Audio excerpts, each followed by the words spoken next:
आता कसं आहे दादा माहिती का, आतापर्यंत मला स्वतःला माहिती होतं की लग्न झाल्यानंतर किंवा काय जागरण करतो किंवा गोंधळ करतो, पण नातांचं भराड असतं हे मला पहिल्यांदाच माहिती पडलं. मग ते कशा असतात? मृत्यूलोकावरती पिंपळ होऊन राहतात आणि त्या पिंपळाखाली मुंज्या होऊन तुम्ही बसतात.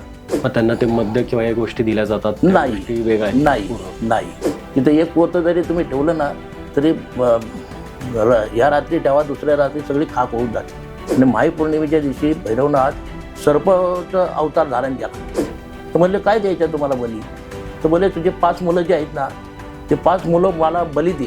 पुणे शहरात असे काळ भैरवनाथ महाराजांची कुठली पुरातन मंदिर आहेत? आता आपण भराड करतो दादा, करता रेगुलर, त्यात कोणती वाद्य वापरली जातात? दगडूशेठला गणपतीला पहिली मिरवणूक आम्ही वाजवली. आता हे वाद्य म्हणजे पूर्वीचे राहायचे जड, आणि ते वाद्य वाजून वाजून वाजून माझे 4 ठिकाणी असं गॅप पडलेले.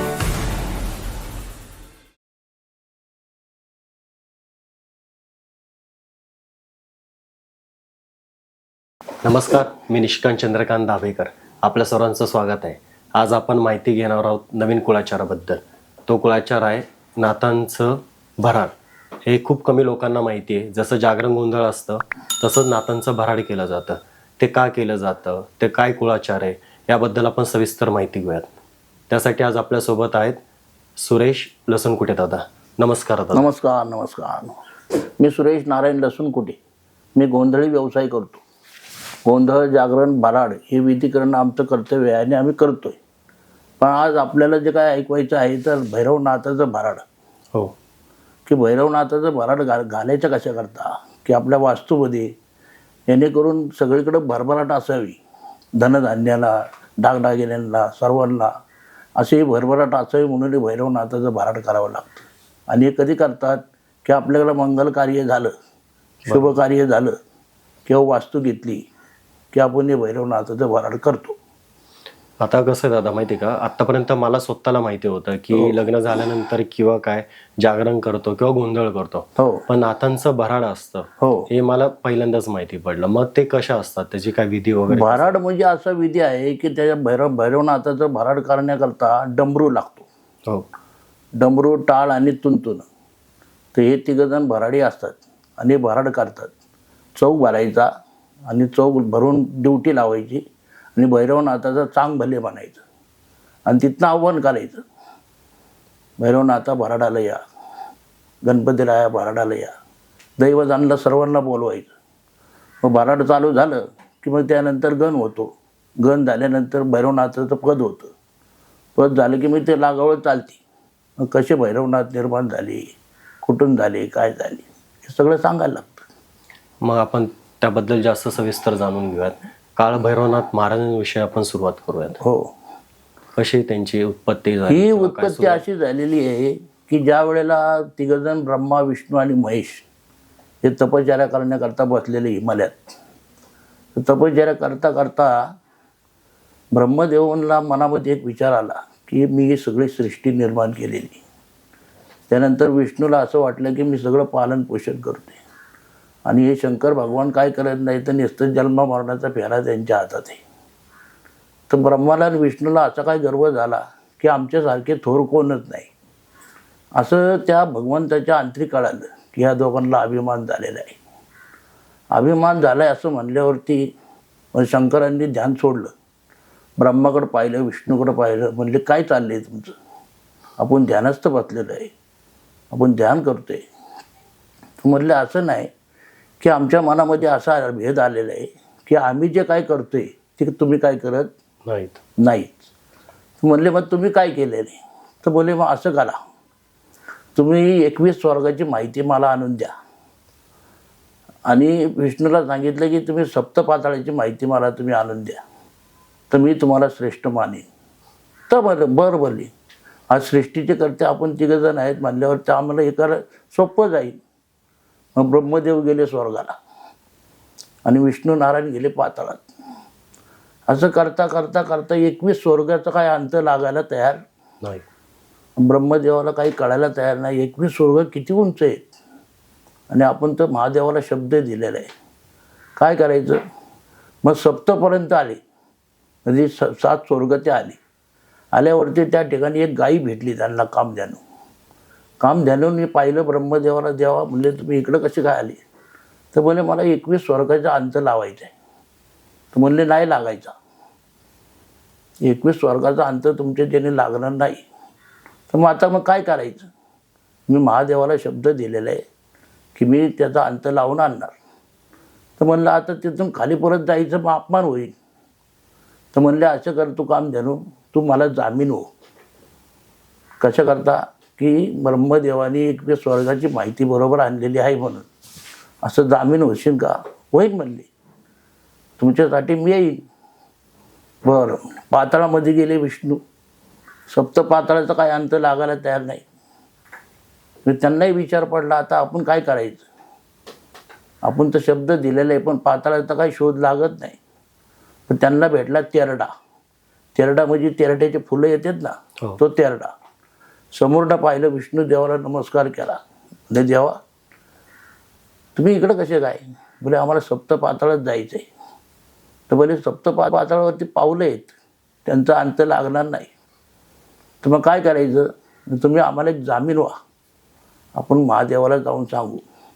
मग त्यांनी आणली काम ध्यानू, यांनी आणला तेरडा. आणल्यावरती येऊन बघितलं तर ध्यानस्थ बसलेले महादेव समोर उभे राहिले. म्हणले आम्ही माहिती घेऊन आलेलो आहे आणि जामीन आणलेत. काय म्हणले? जामीन आणलेत म्हणजे एक पुरावा आणलाय त्यांनी. मग महादेवाने डोळे उघडून पाहिलं. पाहिल्यावरती बघितलं तर काम ध्यानू आणि इकडं तेरडा. अंतरी विचार केला, यांनी बरोबर शोध लावलाय का? नाही लावलेला. मग क्रोध खवळले. क्रोध आला महादेवाला. इतका काय क्रोध आला ना, तर त्या क्रोधातनं म्हणजे त्यांच्या डोळ्यातनं अशा ज्वाला यायला लागल्या, म्हणजे अग्नीच्या ज्वाला यायला लागल्या. आणि त्याच्यातनं एक जन्म झाला तर तो काळ भैरवनाथाचा. आणि तो असा काही जन्म झाला की तो समोर येऊन उभा राहिला आणि महादेवाला नमस्कार केला. म्हणले देवा मला का उत्पन्न केलं? तर बोले हे खोटं बोललेले आहेत, यांना काही शिक्षा द्यायचं काम तुझं आहे. मग हातामध्ये तलवार घेतली. ब्रह्मदेव ज्या मुखाने खोटे बोलले होते ते शिरावर उडवून टाकलं. उडवल्यावरती ते शिर कोण उडालं, आकाशपंथी लागलं. ब्रह्महत्या झाली. त्यानंतर विष्णूकडे पाहिलं. विष्णूला श्राप दिला, मृत्यूलोकावरती पिंपळ होऊन राहतात आणि त्या पिंपळाखाली मुंज्या होऊन तुम्ही बसतात आणि सतत पान तुमच्या अंगावरती त्या पिंपळाचं गळून पडेल. असं तो विधी त्यांनी सांगितलं, केला. त्यानंतर शंकर भगवंतांनी उठले. अरे म्हणले भैरवनाथा तू काय अंत केला? तू आता या सृष्टीवरती पाप केलं, तुला याची सजा भोगायला लागेल. ज्या ठिकाणी शंकर पार्वतीचं लग्न लागलेलं आहे त्या ठिकाणी 12.5 वर्षे तपश्चर्या करायची. 12.5 वर्ष झाल्यावरती परत माझ्याकडे यायचं. बरं म्हणले तेव्हा. मग 12.5 वर्ष तपश्चर्या केली भैरवनाथांनी. तिथून परत महादेवाकडे आले. आता म्हणले महादेवा आता काय? आता तुम्ही जोगी व्हा. काय म्हणले? जोगी व्हा म्हणजे तुम्हाला भराडी व्हायला लागल. मग काशीला गेले. काशीला जाऊन विधी केला, कानचिरा केला, कानी कुंडल घातले, गळ्यामध्ये सैली शिंगी, हातामध्ये डमरू, गळ्यामध्ये झोळी. आणि म्हणले आता ह्या संपूर्ण 9 खंड प्रतिमेला संपूर्ण वेढा मारायचं आणि भिक्षा मागायची आणि पोट भरायचं. मग तसंच म्हणले ज्या ज्या ठिकाणी महादेवाचे ठाणे आहेत, शक्तीचे ठाणे आहेत, त्या ठिकाणी जाऊन रक्षक राहायचं. बरं म्हणले, तसंच केलं. मग भैरवनाथाने अशी भिक्षा मागायची, गावागावांनी यायचं, ती भिक्षा काय मिळालेली जी आहे ती शिजवायची आणि आपण खायची. असं बरेच दिवस चाललं. तर पाताळामध्ये नारायणाची मुलगी ती बाळा, म्हणजे आपण तिला जोगेश्वरी म्हणतो. तर ती मुलगी त्या वडिलांच्या मांडीवरती बसली आणि म्हणली बाबा माझा विवाह कधी करणार? बाई म्हणले योग आल्याशिवाय विवाह होत नाही. मग ती जोगेश्वरी त्या भैरवनाथाच्या स्वप्नामध्ये जाऊ लागली. आणि हे धर्मशाळेमध्ये नित्ताच झोपलेले असायचे. रात्री 12च्या पुढे त्यांना असं स्वप्न पडायचं. सुंदर अशी ते रूप दाखवायची आणि म्हणायचे अरे भैरवनाथा काय भिक्षा मागतो? माझ्या नगराला ये, माझ्या संग लग्न लाव आपण आनंदाने प्रेमाने प्रपंच करू. म्हणून असं करता करता बरेच दिवस असं स्वप्नच पडायचं. तर मला हिचा अंत लागणार कुठून? बरोबर. ही जी माहिती तर आपल्याला मिळाली पाहिजे, स्वप्नांचा उलगडा होणार कसं? व्हायला पाहिजे. तर म्हणले भैरवनाथांनी ध्यान लावलं. ती आहे कुठं? ध्यानामध्ये दिसलं की ही पाताळामध्ये आहे. मग पाताळामध्ये जायला रस्ता कुठे? तर म्हणले काराबाई हे जेजुरीजवळ. जेजुरीला काराबाई नदी आहे ना, त्या तिथनं रस्ता यांना जायला मिळाला पाताळ. पाताळात. मग पाताळामध्ये आले. आल्यावरती सगळे सरपंच, नौकोट सरपंच सगळे, आणि असे सर्प म्हणजे पाऊस पडतोय तसं त्यांच्या अंगावर पडायचे. पण सगळे असे आठवत आठवत आठवत गेले आणि त्या भैरवनाथांनी समोर पाहिलं तर शेषनारायण. आणि शेषनारायणांनी पाहिलं भैरवनाथाला. अरे बोले, हा काळाचा काळ महाकाळ आपल्याकडं कसा काय आला काय? मग दोघांचा नमस्कार झाला. म्हणले कशा करता आले? बोले तुमची मुलगीने मला लय सतावलेलं आहे. तुमच्या मुलीच्या विवाह करण्याकरता मी आलेले. जोगेश्वरीला बोलून घेतलं. म्हणले बाई, हे भैरवनाथ आणि जोगेश्वरी. मग त्यांचं पाताळामध्ये विवाह केला दोघांचा. आता विवाह झाल्यावरती ते भैरवनाथ निघाले. चला म्हणले आता आपल्याला मृत्यू लोकावरती जाईल. तर पहिले भैरव आले सोनारीमध्ये. आपण म्हणतो ना सोनारीचे भैरवनाथ. सोनारीचे भैरवनाथ. सोनारीच्या भैरवनाथात तिथं स्थान घेतलं. त्यांचं अजून पण आहे ना, वर्षांनी एकदा लग्न लागतं भैरवनाथाचं. अशा हे देवाच्या कथा आहेत आणि अनेक भैरव आहेत. म्हणजे जोगेश्वरी आपली पुण्याची ग्रामदेव नाही, ही ग्रामदैवत जी आहे ना, हो, ती योगेश्वरी आहे. योगेश्वरी. म्हणजे ही कोकणातली आहे.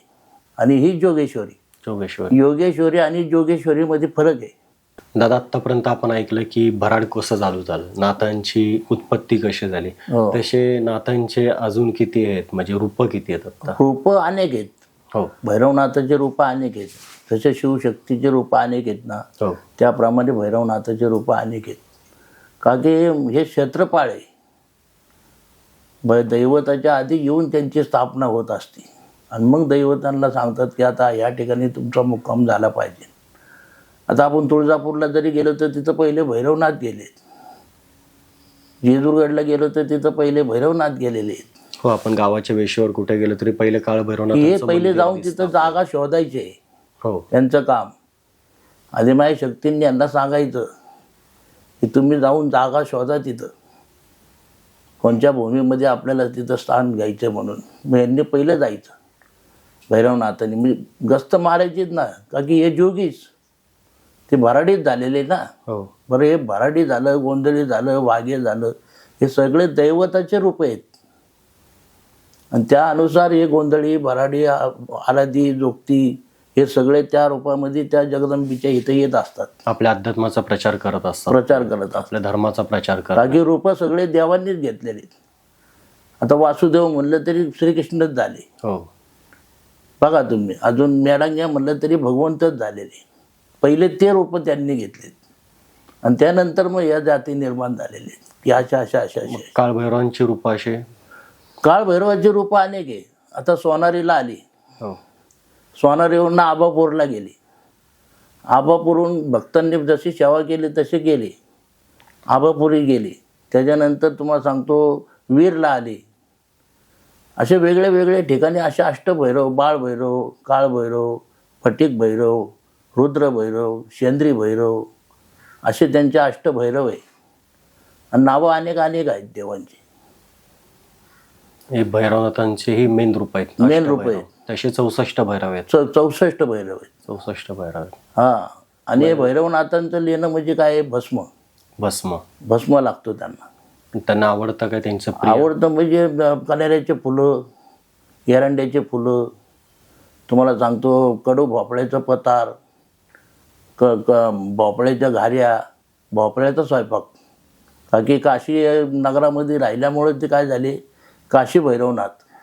मग त्यांना ते मद्य किंवा या गोष्टी दिल्या जातात? त्या नाही. गोष्टी वेगळ्या आहेत नाही पूर्ण? नाही ते त्याच्यात येतात, तामसिक मध्ये येतात. नाही नाही. हे म्हणजे तिकडं महाकाल, महाकालला लागतं. आणि इकडं असं एक भैरवनाथ आहे वीरला, की ते म्हसनामध्ये निघालेले आहेत. मसनखाईमध्ये एक धनगर होता. त्या धनगराला ते प्रसन्न झालते आणि त्या ठिकाणी भगवंत आलेले आहेत मसनखाईमध्ये. पण त्या ठिकाणी त्यांना मग ते चिलीम चिमटा लागतो. तुम्ही म्हणता ना हो. आपण ते चिलीम ती लागते. तिथं एक पोतं जरी तुम्ही ठेवलं ना तरी या रात्री ठेवा, दुसऱ्या रात्री सगळी खाक होऊन जाते. आत्ताच्या याला पण आत्ताच्या असे अनुभव आहेत लोकांना. हो.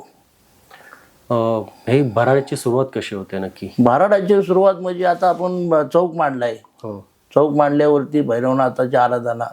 एकदा भैरवनाथाचा चांग भलं चांग भलं चांग भलं, मग तो चांग भले एकदा चालू झाला की मग तो बरोबर डौर वाजवायचा. डौर वाजून त्याच्यावरती गाणे म्हणायचे. भैरवनाथ घोड्यावरी आवडीनं पाहिले सोनारी, सोन्याची नगरी नाव सोनारी, तिथे नांदतो राजा भैरी, काखे झोली हाती त्रिशूळ भाला, डमरू शोभे डाव्या करी, भैरवनाथ घोड्यावरी आवडीनं पाहिली सोनारी. म्हणजे इथं सोनारीला कसे आले त्या पद्धतीने. आता दुसरं गाणं मग काशीचे भैरवनाथ. हो. काळ भैरवनाथ काशीचा आणि डौर वाजला नाथांचा, म्हणजे काशीचे भैरव. आता आबापूरचे गाणं, वेगळे वेगळे गाणे असे आणि ती रात्र चालतीच पूर्ण त्याच्यामध्ये. महा एक कुळाचार पद्धती कुलाचार्य हा विधी आहे. आपण जागरण गोंधळाच्या आधी हा करावा. पहिला विधी हा. पहिला आणि हा विधी का करायचा की शांतता. तसं आपण गणपतीची शांतता करतो त्या पद्धतीने यांचा घट भरायला लागतो. 12.5 दिवस यांचा घट बसतो त्याचा मसवडला. कधी आणि त्याचं हे कधी असतं? माई पौर्णिमा. माई पौर्णिमेला. माई पौर्णिमा. आणि जेवढे भैरव आहेत ना तेवढ्या भैरवांचं लग्न लागतं. आणि यांची साधना कशी केली जाते काळभैरवनाथांची? साधना म्हणजे म्हणजे त्याला जर पूजा अर्चा म्हणतो आपण, साधना असेल. हो, साधी पूजा आहे. तसं आपण जगदंबेची साधी भोगी करतो त्या पद्धतीने पूजा आहे. दही दूध पंचामृताने देवाला नावधूव घालायचं, वस्त्रांनी पुसायचं, परत पोषक चढवायचा. आणि त्यांना कुठला नैवेद्य वगैरे दिला जातो? नैवेद्य म्हणजे पुरणपोळी, पुरणपोळीच. बाकी असं गोड कुठलं गोड नैवेद्य? नैवेद्य. गोड नैवेद्य. आणि भोपळ्याचे घारे, भोपळ्याच्या पोळ्या, असे गोड गोड गोड गोड करून देवाला नैवेद्य दाखवायचं. आतापर्यंत तुम्ही जे दादा माहिती सांगितली हो. त्यालाच अनुसरून अजून अशी कुठली पुरातन कथा आहेत अजून, की पुरातन माहिती अजून जी लोकांना सामान्याने जास्त माहिती नाहीये, हो. ती ऐकायला आवडेल जास्त? नाही, भैरवनाथाच्या कथा म्हणजे अशा आहेत की जे भैरवनाथाचे भक्त आहेत हो. त्या ठिकाणी भैरवनाथ त्या भक्तांच्या जीवासाठी गेलेले आहेत. म्हणजे त्यांना तिथं जाणं भागच आहे. आता आपण कसं म्हणलो वीरला आले, हो. काशीवरनं वीरला आले, त्या ठिकाणी भैरवनाथाचा अवतार म्हणजे हे तुमचे वीरचे भैरवनाथ त्या ठिकाणी भक्तारूपी ते आलेले आहेत आणि त्या भक्तांना प्रसन्न झालेले आहेत. तर याची अख्खर म्हणजे अशी होती की एक धनगर होता आणि त्या धनगराला भैरवनाथाची भक्ती होती आणि तो सोनारीला जायचा. आता धनगर लोक म्हणजे अनेक ठिकाणी फिरणारे, रानावनामध्ये कळप घेऊन मेंढ्यांचं सगळीकडे फिरायचे, गुलाल घ्यायचा भैरवनाथाचा चांग भले. आणि असं चांग भले करत करत करत सोनारीला आले. आणि सोनारीला आल्यावरती तिथं पाहिलं तर भैरवनाथाचं रूप पाहून त्यांना आनंद वाटला. हे नाथ आपल्याकडं कधी घरी येतील, त्यांची अशी इच्छा झाली. देवाला म्हणले माझ्याकडे एकदा तुम्ही घरी या. देवाने मनात ठेवलं की याच्याकडं आपल्याला जायचे. तर मग त्या गाभाऱ्यातनं आवाज आला, अरे मी तुझ्या घरी येईन पण तू मला ओळखशील का? तर बोले देवा मी तुम्हाला ओळखल्याशिवाय राहणार नाही, पण तुम्ही या. असं जेव्हा म्हणल्यावरती पण ते असे फिरत फिरत फिरत फिरत परत आपल्या वीर गावामध्ये आले. आल्यावरती तिथं त्यांना 5 मुलं, धनगराला 5 मुलं. 5 मुलांच्या मुलांमध्ये प्रपंचामध्ये असं रोज खेळणं फिरणं, गुरं ढोरं घेऊन मेंढ्या घेऊन चालायला जाणं सर्व चालूच. देवाला वचन दिलं तर तुम्ही कधीतरी येणार. मग ते काय म्हणले आपल्याला ह्याच्याकडे जायचं आहे. मग माई पौर्णिमा पाहिली आणि माई पौर्णिमेच्या दिवशी भैरवनाथ सर्पाचं अवतार धारण केला. आणि त्या ठाण्यामध्ये एक मसनगाई आहे, त्या मसनगाईमध्ये येऊन तिथं वारूळ तयार झालं आणि त्या वारुळामध्ये येऊन ते भैरवनाथाच्या सर्परूपी तिथं थांबल्यावरती हे धनगर निघाले. इथं वारूळ कसं काय आलं? तर वारूळ नव्हतं. वारूळ आलं, नमस्कार केला आणि ते सर्परूपी ते बाहेर आले. नाही नमस्कार आला, मला ओळखलं का? बोलले तुम्हाला कसं काय ओळखणार मी? तुम्ही तर सर्परूपी आहे. काय तुमचं मला रूप दाखवा. तर बोले मी तुला रूप दाखवून पण मला बली द्यायला लागल. तर म्हणले काय द्यायचं तुम्हाला बली? तर बोले तुझे 5 मुलं जे आहेत ना, ते 5 मुलं मला बली दे, मग मी तुला रूप दाखवून. बरं म्हणले. मग आता ते घरी आले. ते मुलं खेळत होते. 4 मुलांना बोलून घेतलं, बाळांना इकडे या. मग समतेर घेतले हातामध्ये. एका मुलाचा बली, दुसऱ्या मुलाचा बली, तिसऱ्या मुलाचा बली, चौथ्या मुलाचा बळी. 5वा मुलगा जो होता तो ते पाहून घाबरून पळून गेला. पळून गेल्यावरती त्या गावामध्ये ओरडायला लागला, माझ्या बाबांनी माझ्या भावांना मारलं, असं ओरडत ओरडत ओरडत गेला. ते गाव लोक म्हणायला लागले, अरे त्या भावाला मारलं कोणी? आणि हा म्हणतो वडिलांनी मारले. काय? मग ते सगळे गाव गोळा झालं. सगळे गावकरी सगळे गोळा झाले, पोलीस पाटील बिटील सगळे.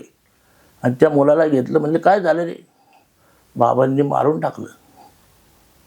अरे मारायला कारण काय? चला आपण जाऊन बघू. तर यांनी काय केलं, त्या मुलांचे जे प्रेत जे होते त्याच्यावरती अशा पाट्या टाकल्या आणि ते झाकून ठेवले.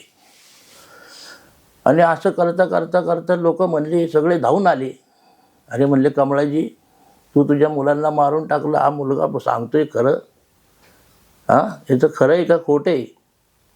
ना बोले मी माझ्या मुलांना कशाला मारेन, मी नाही मारलं मुलांना. मग ते पोलीस पाटील वगैरे आले. ते म्हणले ह्याच्यात खाली काय आहे? तर ह्याच्या खाली काय आहे तर तुम्हीच पा काय आहे. मग त्या सगळ्या पाट्या अशा वरती केल्यावरती बघितले तर तिथं जाई जुई शेवंती मोगरा असे फुलं मिळाली, सगळे फुलं मिळाली. आणि भगवंत लांबणं बघतात, याने बली तर दिले, पण आता आपण याला प्रसन्न व्हायला पाहिजे. मग तसे धनगर निघाले, आले त्या रावळाजवळ. म्हणले देवा, माझ्याच्याने जेवढी सेवा व्हायची तेवढी झाली, पण आता तुम्ही मला रूप दाखवा. मग तिथनं जे प्रगट झाले, म्हणले तूच मला बोलावलं होतं ना. म्हणले चला आता मी तुला प्रसन्न नाही, मग आता माझं इथं स्थान करायचं आहे, तर माझं इथं मंदिर बांधलं पाहिजे, मी तुला प्रसन्न आहे.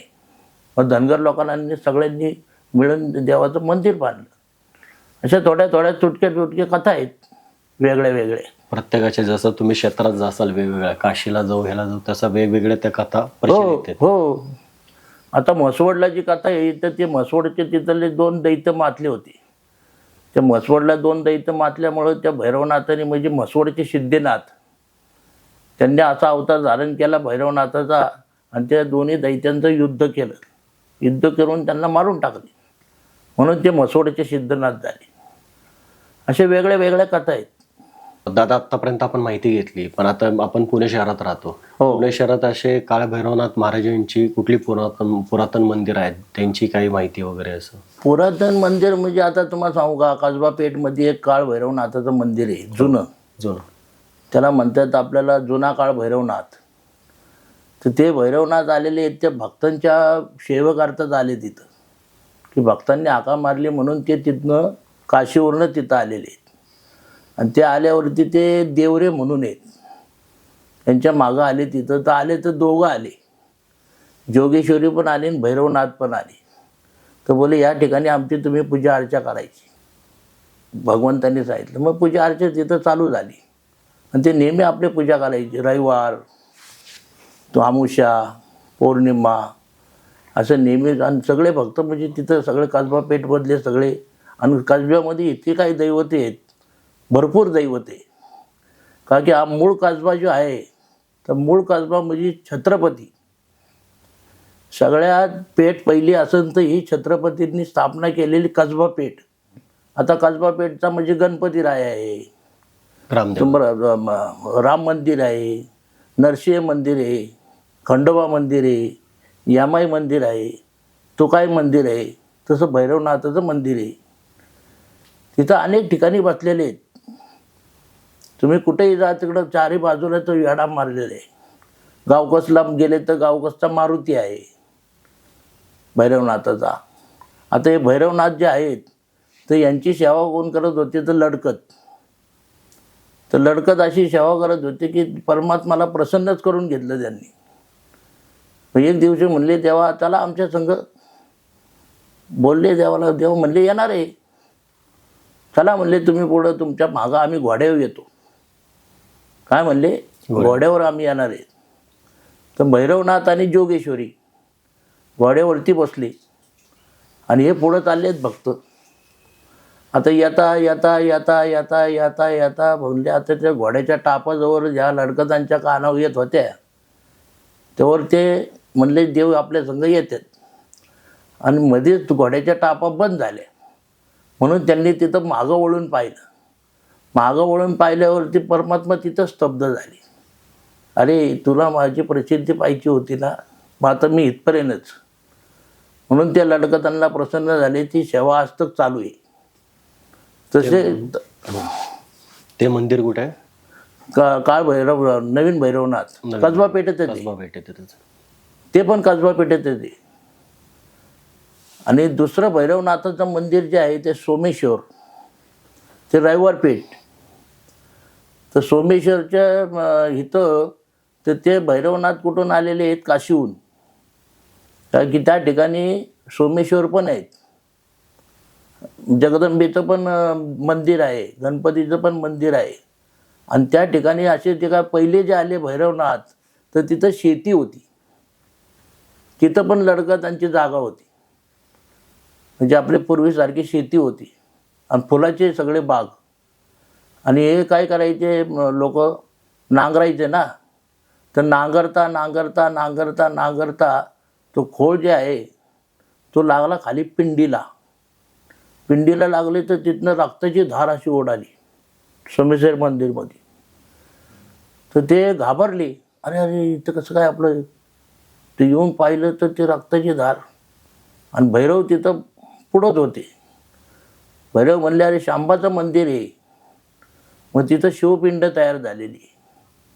ते काशीचे काशी विश्वनाथ आणि इथं ते भैरवनाथ. भैरवनाथ असे मंदिरं सगळीकडे ते स्थापना झालेली. भरपूर ठिकाणी भैरवनाथाचे मंदिर आहे. आता आपण भराड करतो दादा, तुम्ही करता रेग्युलर. त्यात कोणती वाद्य वापरली जातात? भराडामध्ये वाद्य म्हणजे बघा हे डमरू आहे. हो. हा त्रिशूळ आहे. हा देवाच्या पूजेला ठेवायला लागतो, देवाचं शस्त्र म्हणून. आणि हा डमरू आहे.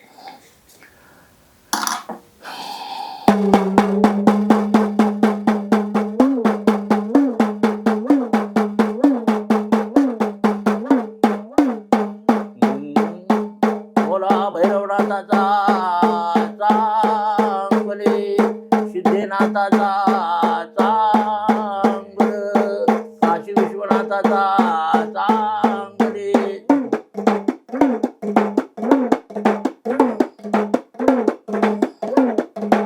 काशीच्या रे भैरवनाथा भराडाला यावे, भराडाला यावे, तुम्ही भराडाला यावे. असं नमन करत करत करत करत करत जायचं. आता मग आता म्हणायचंय काय? तर हे जोगी कसे झाले? हो. हे जोगी येऊन कुठं कुठं बसले, कसे लग्न लावले? तर हा बुवा जोगी आत्ताचा आहे का पूर्वीचा आहे?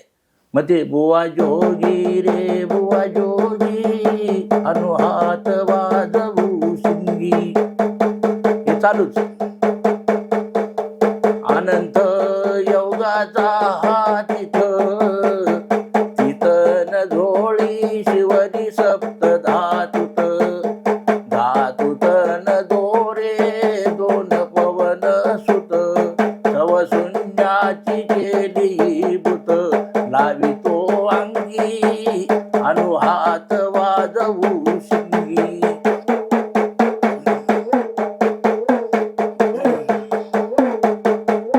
शून्याचा बांधिला वटा, आव वटा गगन कैलाशी मोईल्या जटा, आव जटा जान मेरूचा गेला सोटा. सप्त समुद्राचा बनविला घोटा असा तो योगी अनुहात वाजवू शिंगी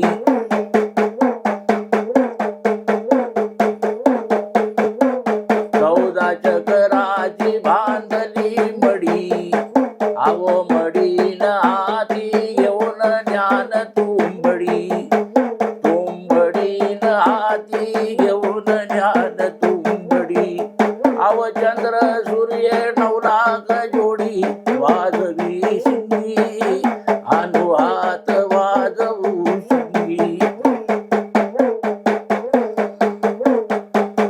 ऐसा गोसावी निर्गुण निर्गुण न करीतो 17वीचे स्नान आव स्नान न करीतो 17वीचे स्नान या भुयेर गुंफेतून योगा योगी अनुहात वाजवू शिंगी ऐसा गोसावी रंगेला रंगेला म्हणजे गोसावी अव रंगेला न पेला प्रेमाचा तो पेला नाथ भुजंग ज्याचा चेला योगा योगी अनुहात वाजवू शिंगी तुला भैरवनाथाचा असे देवाचे गाणे हे पारंपरिक वाद्य हे पारंपरिक वाद्य आपण सगळे बनवले जातात हे. हो. मग याची निर्मिती कशी केली जाते? निर्मिती म्हणजे हे खोड आहे. हो. हे खोड आपल्याला कातून आणायला लागतं आणि पूर्वी म्हणजे याला चर्मवाद्य यायचं म्हणजे चमडं यायचं चमड्याचं. तर ते गाईच्या चमडं नसायचं गाईच्या आतमधलं जे चमडं जे आहे पातळ तर ते लावायला लागायचं पूर्वी लावायचे. मग आता आपण स्वतः सगळे बनवत आहे. हो. आता म्हणजे पारंपरिक त्याच्याबरोबर काय काय डमरू आणि अजून डमरू संबळ खंजिरी तुंतुन याला तुंतुन म्हणतात. हो. हे पण सगळं हाताने बनवलं जातं. हो. मग आता कुठलं म्हणजे चमडं वापरत नाहीत. मग आता काय आर्टिफिशियल आता ते चमडं जे येते ना तर चमडं आता याला तुंतून यालाच येतं. बाकी मग संबळला आता हे फायबरच येते आता फायबरचं. हा. काय काय जणांचे संबळला अजून चमडे आहे याला देखील ते पोटळ असतं ते लावतात. पण आता हल्लीचे मुलं करत नाही. तुम्ही किती वर्ष बनवताय आता हे मला तरी 55 वर्ष झाले मी करतो. वयाच्या 10 वर्षापासून करतोय हे सगळं बनवण्याचं पूर्ण? बनवण्याचं आमच्या वाडवडिलांच्या संघ जायचं भिक्षाला. आमचा व्यवसाय म्हणजे भिक्षा म्हणजे भटकी. आता ह्याच्यामध्ये पंथ आहेत भराडी पंथ डवरी पंथ गोंधळी पंथ वाघ्या पंथ मुरळी पंथ. यांना काय केलं जातं की हे जेव्हा बाळ आहेत म्हणजे लहान आहेत तवर मग यांना लहानपणी भराडी करायचं डवरी करायचं गोंधळी करायचं वाघ्या करायचं मुरळी करायचं बाळ मुरळी बाळ वाघ्या बाळ डवरी बाळ भराडी पहिल्या काळात चालायचं हे सगळं. हो. म्हणजे देवाला ते वाहून टाकायचे. 4 मुलं जरी असले तर एक मुलगा त्यांनी देवाच्या नावाचा तो वाहून टाका. परंपरा आपली पुढे राहायची. परंपरा ही चालवायला लागते. मग ते तुम्ही कुठे बनवतात दादा हे सगळं? आम्ही आमच्या घरी बनवतो. घरी पूर्ण यायचं हो. आमच्या घरीच आमचे आपले वाद्यांचे काम. आता माझे संबळ तर फार अमेरिकेपर्यंत गेलेले. हो ना. हो. आत्ता एवढे तुम्ही टी व्हीला जरी बघताय ना तर आमच्या समाजाचे सगळे परवा थायलंडला जाऊन आले. संबळ तिथेही वाचतोय. तुमच्या आत्ता आमचा मुलगा दुबईला जाऊन आला तिथे संबळ वाजून आला. अमेरिकेमध्ये माझ्याकडनं 2 ब्राह्मणांच्या मुलांनी संबळ नेलेले ते तिथं वाजवतात. चांगली गोष्ट आहे. हा. आम्ही महेश काळेंसगळं वाजवायचो पहिले. आत्ता याच्यात हा. किरण जोगळेकर आणि महेश काळे मुंबईला यायचे अमेरिकेवरनं. म्हणले चला काका आपल्या संबळ वाजवायला. मग त्यांची ढोलकी आणि माझा संबळ चालायचा. असे मोठे मोठे कलाकारांचे संघ आपण केलेले आणि करून घेतात ते. आतापर्यंत आपण डमरूची माहिती घेतली. संबळाबद्दल पण माहिती घ्यायला आवडेल. संबळ कसा बनवला जातं किंवा हे वाद्य म्हणजे कसे आहे ते पारंपरिक वाद्य. हो. डमरू झालं, तुंतुरं झालं, संबळ झालं. आता पूर्वी संबळ जे यायचे तर लाकडामध्ये यायचे, लाकडी म्हणजे खैराचं लाकडू, शिसमचं लाकूड, तुम्हाला सांगतो शिवणीचं लाकूड, असे त्या लाकडांमधनं ते कोरून यायचे पूर्वी संबळ. आता ते पूर्वीचे संबळ बंद झाले.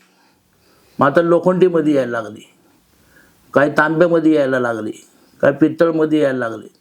तर ते आम्ही हे जे संबळ जे बनवलेले ते आम्ही स्वतःच्या घरी बनवलेले, स्वतःच्या हाताने बनवलेले. हे कुठल्या ह्याच्यापासून बनवले तुम्ही? हे पत्र्यापासून बनवलेले, पत्र्याचं आहे. गॅनोलाईट पत्र्यापासून. हे सगळे बांधणी बिंदणी सगळं आम्ही स्वतः घरी करतोय. एक कडी वगैरे खालणं, कडी बिडी, हे भांडे बिंडे सगळे सगळे तुमचे डिझाईन आहे पूर्ण? सगळे घरी बनवतो आम्ही. मग याला जो हे वापरलं जातं वरती ते कुठलं आहे? म्हणजे याला देखील चमडा असतं. चमडा असतं. बऱ्याच याला मी बघितले आधी, पण चमडंच आता असतं. नाही दिसत. नाही, फायबर आता नवीन निघालेले. पण त्याच्या आवाजामध्ये काही फरक दोन्ही? फरक पडतो. चमड्याला म्हणजे कसं आहे, ते त्यांनी आपला प्राण दिलेला आहे. हम्म. आता मग बोकडाचं चमडं तुम्हाला सांगतो, मग आपलं ह्याचं गाईचं चमडं, बैलाचं याचं, बैलाचं ह्याचं, त्याचे पूर्वीचे यायचे ना पातळमध्ये, तर ते वाजवायला लागायचे. पण हे चांगले आता नवीन आहे की कुठला आता कोणाचा इथे जीवापेक्षा काय हे करायचे, फायबर. चामड्याचे संबळ बनवले की ते मुलं फोडून टाकतात. हो. आणि निसर्गाचा बदल होत असतो. पावसाळ्यामध्ये ढील पडतात, थंडीमध्ये कडक होतात, उन्हाळ्यामध्ये तर अजून कडक होतात. मग त्याच्यामुळे ते चामड्याचे संबळ आता आपल्याला परवडत नाही. मग त्याच्याकरता तर हे फायबरचे पानं निघाले ते लावतात. आणि आता सध्या बहुतेक जणांच्या संबळला हेच आहे. याला सिलाई वगैरे जी केली ते आम्ही सगळं घरीच करतो. हात सिलाई आहे पूर्ण? हात शिलाई, हात शिलाई करून चमडा आणायचं, ते गोल कट करायचं, त्या पद्धतीने आपल्याला शिवायचं. पण चामड्यामध्ये जी मजा आहे ते ह्याच्यामध्ये नाही. चामड्यामध्ये सोर निघतो. तुम्ही नाही तुंतनं वाजवलं तरी तुम्ही याला म्हणतात चंड आणि मुंड. संबळला काय म्हणतात? चंड आणि मुंड. हा चंड आणि हा मुंड आहे. म्हणजे महाकालीने दोघांचा वध केलेला आहे आणि त्यांच्या शिरकमलाचा संबळ बनवलेला आहे. आणि आपल्या आधी उदो उदो म्हणतो हा. म्हणजे आपण उभं राहिलो ना, एकदा ठोका टाकला की तो उदो उदो स्वतः उदो उदो म्हणतो, उदो उदो उदो असा. आणि मग आमचा अंबाबाईचा उदो होतो. म्हणजे हे बोलतात. नक्कीच ऐकायला आवडेल कसे त्यांचा कसा नाद निघतो. वाजून आपण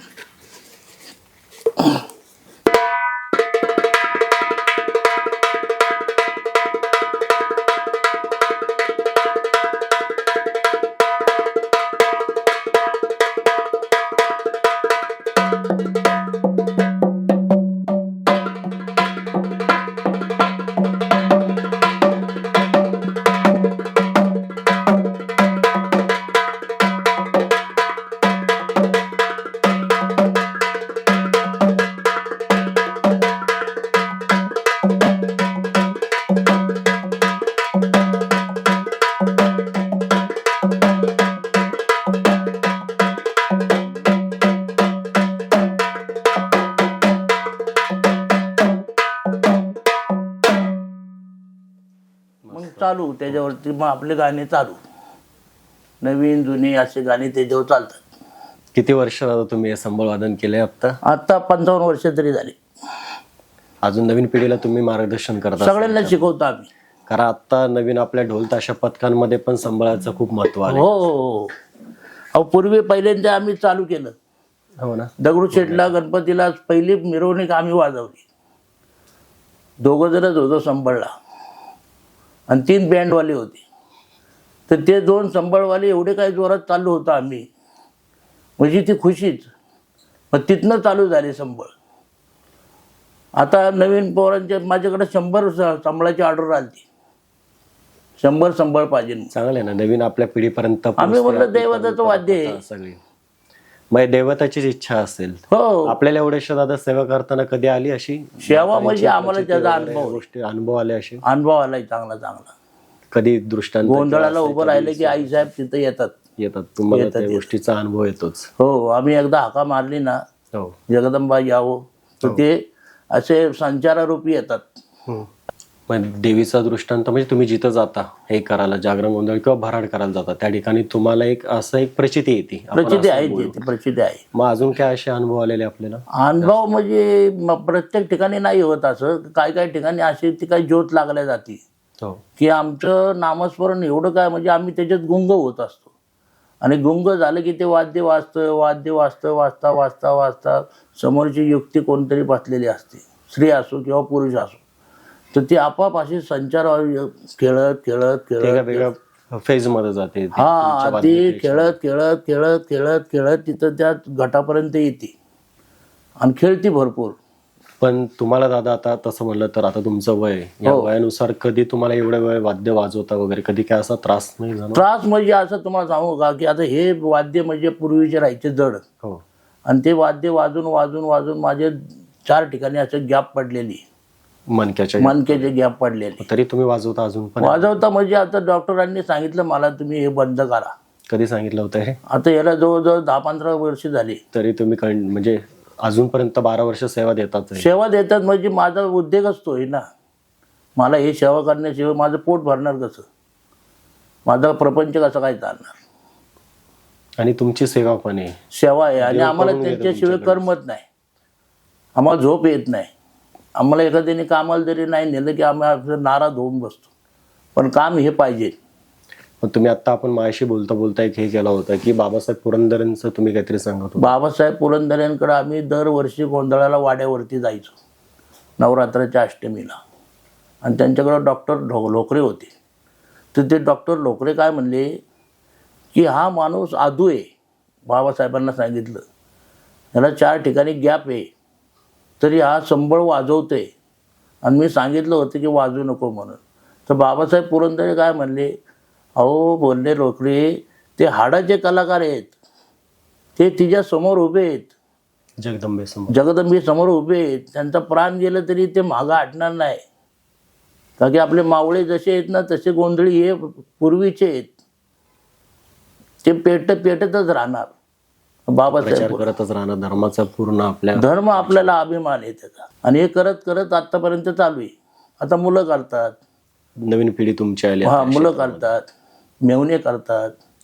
आमचा पुण्यामध्ये मोजके माणसं आहेत आपले करणारे, पण ते गोंधळी हो. शिक्षण आणि हे सांभाळून तुम्ही या सगळ्या गोष्टी जे आपले प्राचीन कला आहे, विद्या, हे पण तुम्ही पुढे अवगत केली. हो हो हो. आणि शिक्षण म्हणजे माझं फक्त 2री झालेलं आहे त्या काळाच्या, त्या काळीचं. पण मला लिहिता वाचता काही येत नाही, पण पाठांतर एवढं करतो ना मी. तुमचे पंचही खंडोबाचं सांगा, देवीचं सांगा, भैरवनाथाचं सांगा, किती रात्र रात्र करतो. सगळी आतापर्यंत हे सगळी पद पाठच असतील? पाठच म्हणजे पूर्वीच्यांच्या लोकांच्या ऐकून येत ना, ते आपल्या हृदयात बसलेले आहेत की कोणत्या टायमाला कोणतं गाणं म्हणायचं.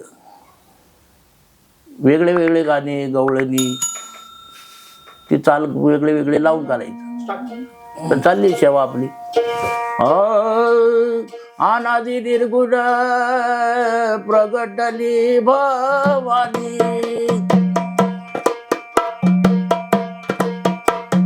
महिषासुर मर्दना लागुनी, त्रिविध तापाची करावया जाडली,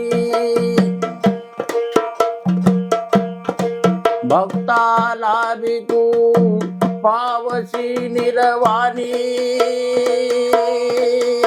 अरे हो जोगवा मागन देवीचा, जोगवा मागन दैत सारोणी गाई माळ मी घालीन, हातीबाई बोधाचा झेंडा मी घेईन, भेद रहित वारीला जाईन. आले हो जोगवा मागन देवीचा, जोगवा मागन नवविध भक्तीचा करू करुणी नवरात्रा करुणी पोटी ग मागन ज्ञानपुत्रा धरुणी संत भावे अंतरीच्या मित्रा दंभ सासरा सांडीन गुण पात्रा रे हो जोगवा मागन देवीचा जोगवा मागन पूर्ण बोधाची भरीन पलडी आशा म्हण कृष्णेच्या पाडल्या दरडी मन माझे विखार झाले ग कुरवंटी अदबुज रसाची भरीन दुरडी ओ जोगवा मागर